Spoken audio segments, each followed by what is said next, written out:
রাসূলের ভালোবাসার মাধ্যমে আল্লাহকে পাওয়া যায়। রাসূলকে ভালোবাসতে হবে। কিরকম ভালোবাসা? আপনার সন্তানাদির চাইতে বেশি ভালোবাসতে হবে, আপনার স্ত্রীর চাইতে বেশি ভালোবাসতে হবে, আপনার মাতা পিতার চাইতেও বেশি ভালোবাসতে হবে। যদি তাদের চাইতে আপনি রাসূলের প্রতি কম ভালোবাসা রাখেন, রাসূলের সুন্নাতকে অনীহা করেন, তাহলে রাসূলকে ভালোবাসা হলো না, পূর্ণাঙ্গ ভালোবাসা হলো না। যদি রাসূলকে পূর্ণাঙ্গ ভালোবাসা না বাসতে পারেন, তাহলে আল্লাহর ভালোবাসা পাবেন না। কারণ রাসূলের ভালোবাসার মাধ্যমে আল্লাহকে পাওয়া যায়, আল্লাহর ভালোবাসা পাওয়া যায়। তদরূপ এই কথাটা কোরআন থেকে জানতে পারলাম।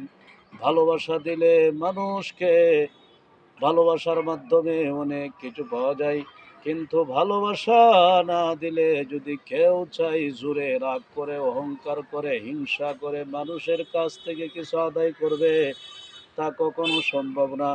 ভালোবাসা দিয়ে মানুষের কাছ থেকে আদায় করতে হয়।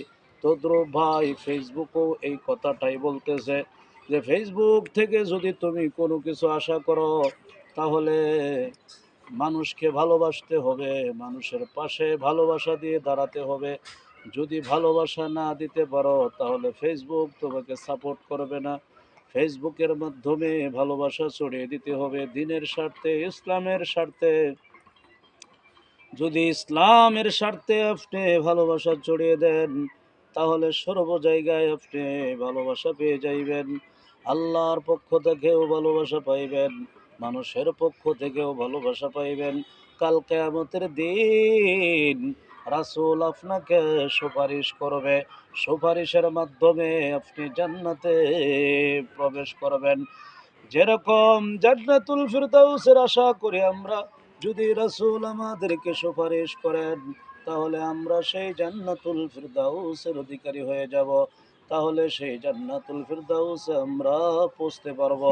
আর যদি রাসূল আমাদেরকে সুপারিশ না করে, তাহলে জান্নাতুল ফিরদাউস তো দূরের কথা, আমরা জান্নাতুল ফিরদাউসের দরজা পর্যন্ত যাইতে পারবো না।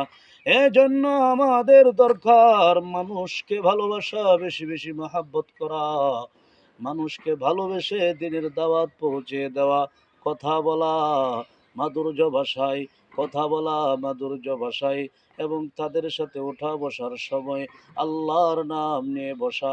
যদি আপনি অন্য বিমুখ হয়ে কথা বলেন, অন্য দিকে যদি আপনি নজর দেন, তাহলে মানুষ বলবে হুজুর অন্য দিকে কথা বলে।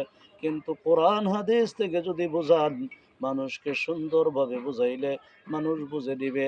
আর যদি ধমকে বুঝান, তাহলে মানুষ বুঝবে না। এই জন্য আমাদের দরকার